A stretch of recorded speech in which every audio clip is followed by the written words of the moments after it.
إنا لله وإنا إليه راجعون waxaa baarakooy tobankii barqanimo halkan aan joogno ka dhacay qaraxaas oo sida la socotaan laamaha amnigu maanta iyo maalmihii la soo dhaafay waxay wadeen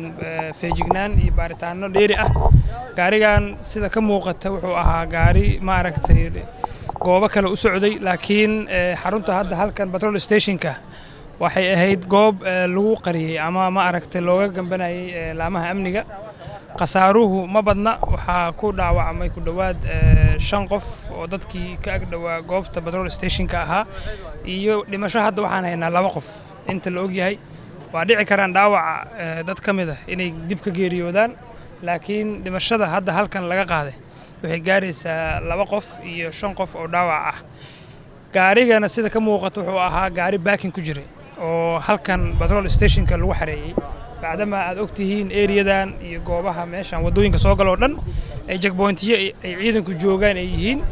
maalin ka hor halkan bay ahayd meeshii lagu dilay nin shabaab ka tirsan marka ciidanka runtii waxaan ku amaaneynaa feejignaanta dheeriga ah oo ay ka muuqato maalmihii la soo dhaafay waxaan rajaynayaa inay si laba jibaaraan nimanka cadowga ah de qof dhimanaya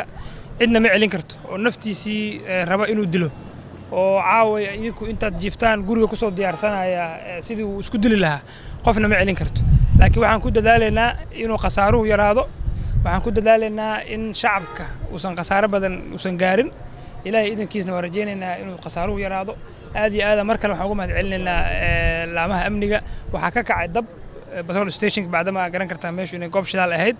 ayadana waxaan waaxda gurmadka degdega gobolka Banaadir ku guuleystay in qasaaruhu uusan ku fidin dabka goobaha kale ee ku dhagan patrol stationka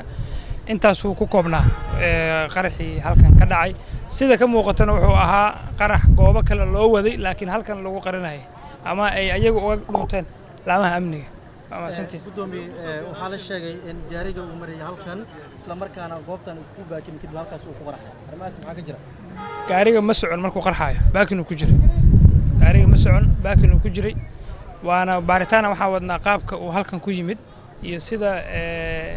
patrol stationka inuu ku baakinaa iyo in lagu diyaariyo laftirkeeda intaba baaritaana ku wadnaa hadda waana ogaan diiwaan ka ogaanana